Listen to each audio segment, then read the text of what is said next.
जय श्री कृष्ण। राधे राधे। ओम नमो भगवते वासुदेवाय। ओम नमो भगवते वासुदेवाय। ओम नमो भगवते वासुदेवाय।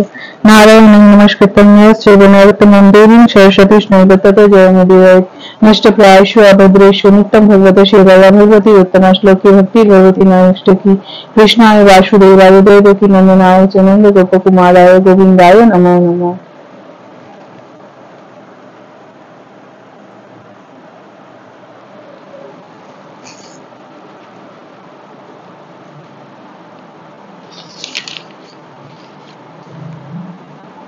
কাল আমরা আগের ইয়েতে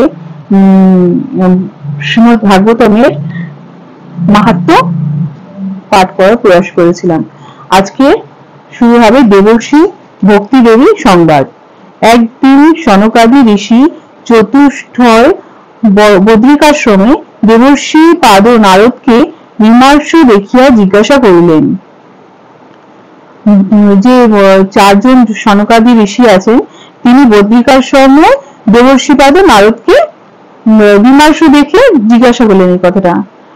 আপনাকে মায়া নাহি পারি পরশিতে, তাহা হলে আপনি মলিন কেন চিতে? উত্তরে দেবর্ষি বলছে যে আপনাকে কখনো মায়া প্রভাবিত করতে পারে না, তাহলে কেন আপনাকে মলিন দেখাচ্ছে? উত্তরে দেবর্ষি বললেন, পৃথিবী ভ্রমণের উদ্দেশ্যে পুষ্কর, গয়া, কাশী, প্রয়াগ প্রভৃতি তীর্থস্থানে ভ্রমণ করিয়াও আমি সন্তোষ লাভ করিতে পারিতেছি না। বলছে আমি বিভিন্ন স্থানে পুষ্কর, গয়া, কাশী, প্রয়াগ বিভিন্ন তীর্থস্থানে ভ্রমণ করেছি, কিন্তু আমার মনে সেই সন্তুষ্টি আনন্দ পাচ্ছি না। পাপী সহায়ক কলিযুগ এখন পৃথিবীকে বিশেষভাবে পীড়ন করছে। বলছে কলিযুগের পাপ এত বেড়ে যাচ্ছে যে এটা পৃথিবীকে খুবই কষ্ট দিচ্ছে।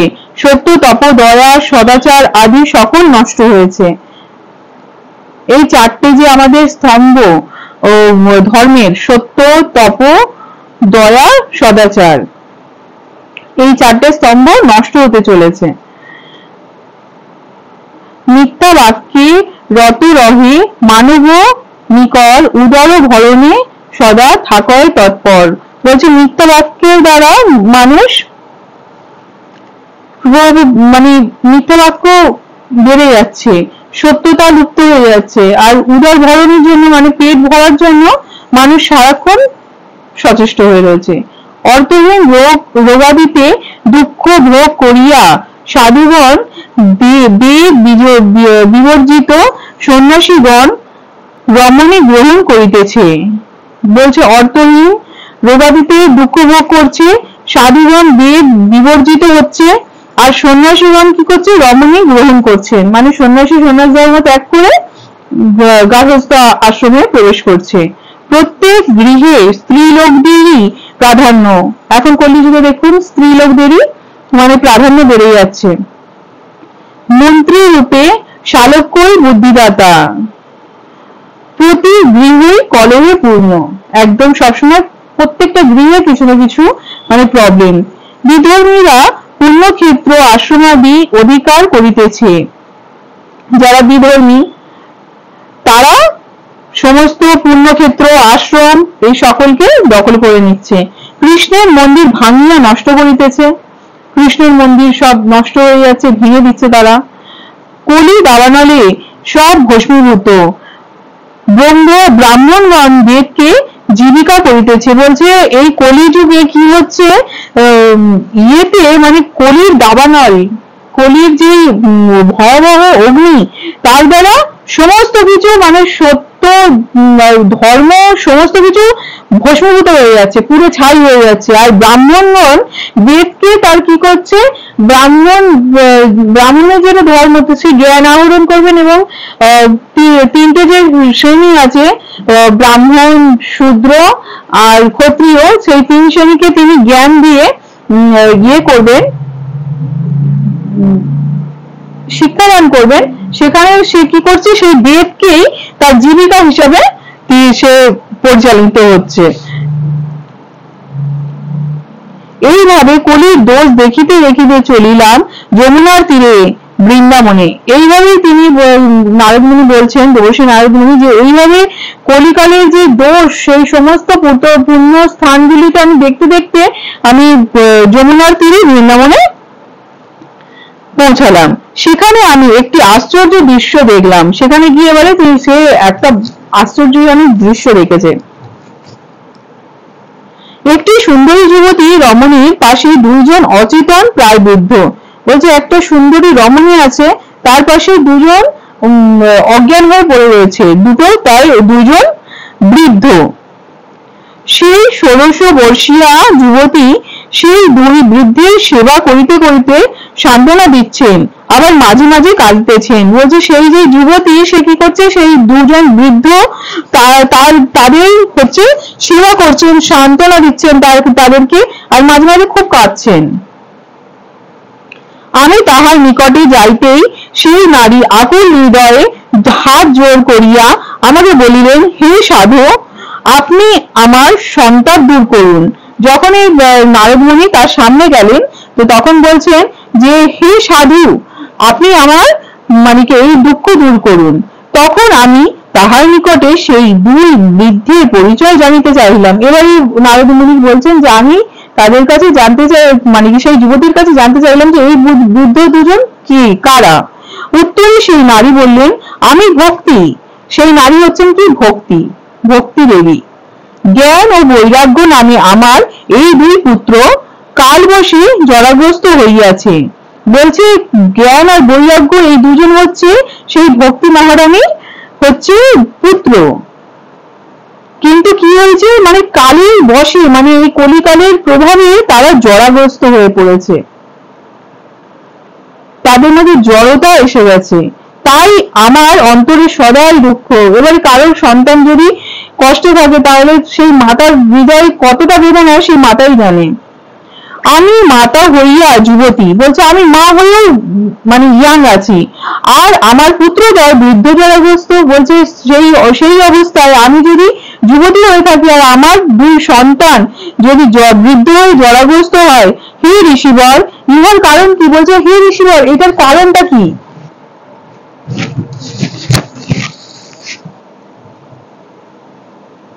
কেমন করিয়া আমার দুঃখ দূর হইবে? এবারে নিজে কি করে এই প্রবলেমের সলভ করা যাবে সেটা নারদ মুনির কাছে জিজ্ঞাসা করছেন। উত্তরে দেবর্ষি বলিলেন, আগত হইয়েছে কলিযুগ ভয়ঙ্কর, সমুদয় সব ধর্ম বিনাশে তৎপর। বলছে কলিযুগ ভয়ানক রূপে আগমন করেছে, আর সব ধর্ম বিনাশ প্রাপ্ত হতে চলেছে। যোগ তপস্যাদি লুপ্ত হইয়াছে, সকলেই অসুরের মতো আচরণ করিতেছে। বলছে যত যোগ তপস্যা ধ্যান পুণ্য এগুলো সব আস্তে আস্তে লুপ্ত হতে চলেছে, আর সকলেই কি হচ্ছে, অসুরের মতো আচরণ করছে। কারণ কলিযুগে বললে আগে বলেছি যে সত্য দাপর ত্রেতা যুগে কি আমরা বাইরে অসুরকে দেখতে পেতাম, আর কলিযুগে আমাদের অন্তরের মধ্যেই অসুর বিরাজিত হয়ে রয়েছে। তো তার জন্য কি হচ্ছে, সকলের মধ্যেই আসরিক আচরণ দেখা দিচ্ছে। সাধুদের দুঃখের শেষ নেই, দুষ্টিরাই আনন্দে বাস করছে। এখন আমরা দেখতে পারি না যারা সাধু তারা কষ্ট পেয়ে যাচ্ছে, যারা যাদের মধ্যে হৃদয়ে করুণা আছে, তাদের দেখুন যে সরল হবে তার জীবনে কত দুঃখ কষ্ট, আর যে বদমাইশি করছে তারা কি আনন্দে রয়েছে। এগুলো দেখুন শাস্ত্রেই ব্যাখ্যা আগে থেকেই করা রয়েছে। হে মাতো ভক্তি, বলছে মাতা ভক্তি, তোমাকে সকল বিষয়জন ত্যাগ করিতেছে। বিষয়জন বলছে যারা বিষয়ী, যারা এই জড়জাগতিক বিষয়ের প্রতি আসক্ত, তারা সকলে কি করছে, ভক্তি দেবীকে ত্যাগ করছেন। এই বৃন্দাবনে জ্ঞান বৈরাগ্যের গ্রাহক নাই, তাই জরা উভয়কেই ধরিয়া রইয়াছে। বলছে এই বৃন্দাবনে জ্ঞান আর বৈরাগ্যের কোনো গ্রাহকই নেই, তাই জরা উভয়কেই ধরে নিয়েছে। যখন শ্রী হরি মর্তধাম ত্যাগ করিয়া বৈকুণ্ঠে চলিয়া গেলেন, তখন কলিরাজ ধরায় নিজের প্রভাব বিস্তার করিল। ওই যখনই কৃষ্ণ এই ধরাধাম থেকে বৈকুণ্ঠ লোকে চলে গেলেন, তার লীলা সংবরণ করে। তখন কলি কি করলো? কলিরাজ এই পৃথিবীতে নিজের প্রভাব আস্তে আস্তে বিস্তার করতে লাগলো। কলির দ্বারা ধর্ম হইল শাসিত। এবার ধর্ম কলির প্রভাবে কলি কালই তাকে শাসন করছে। মহারাজ ক্রুদ্ধ হইয়া তাকে বিনাশ করিতে উদ্যত হইলে কলি তাহার চরণে পড়িয়া শরণ চাহিল। যখন মহারাজ পরীক্ষিত বলল আমার শাসনকালে এখানে কলির রাজত্ব কখনো চলতে পারে না বলে তাকে যখন বিনাশ করতে লাগলো, তখন কি করলো? সেই কলি তার চরণে পড়ে গেল পরীক্ষিত মহারাজের, আর শরণাপন্ন হয়ে তাকে বলতে লাগলেন। তখন রাজা তাহার প্রতি দয়াবান হইয়া আর তাহার গুণ বিচার করিয়া তাহাকে বিনাশ করিলেন না। তো এবারে কলিকালের উপর মহারাজ যখন কেউ শরণাপন্ন হন তখন শরণাগতকে রক্ষা করাই হচ্ছে তার ধর্ম। তো মহারাজ তার উপর দয়াবান হলেন আর তারপর কলিকালের কিছু গুণ দর্শন করলেন। তিনি সেই গুণ দর্শন করে তিনি তাকে আর করলেন না, বিনাশ করলেন না। তপস্যা, সমাধি বা যোগের দ্বারা যে ফল লাভ হয় না, বলছে তপস্যা করা, সমাধিস্থ হওয়া, যোগ পদ্ধতির দ্বারা যে ফল আমরা পাই মানে পেয়ে উঠি না, কলিতে কেবল হরিনাম সংকীর্তনে সেই সকল ফল অনায়াসে লাভ করা যায়। কলিকালে কেবলমাত্র ভগবানের নাম সংকীর্তন করার মাধ্যমে, হরিনাম সংকীর্তন করার মাধ্যমে অনায়াসে সেই ফল আমরা প্রাপ্ত হতে পারি। শ্রীমদ্ ভাগবতের সার এখন বিনষ্ট, বীজ শূন্য হইয়া তুষের মতো পড়িয়া রইয়াছে। বলছে শ্রীমদ্ ভাগবতের যে সার সেটা এখন বিনষ্ট হয়েছে, বীজ শূন্য হয়েছে এবং তুষের মতো পড়ে রয়েছে। অর্থের লোভে বিপ্রগণ শ্রীমদ্ ভাগবত কথা কীর্তন করিতেছে, মানে যারা শ্রীমদ্ ভাগবত কথা কীর্তন করছে অনেকেই কি করছেন? বিপ্রগণ অর্থের লোভে করছেন।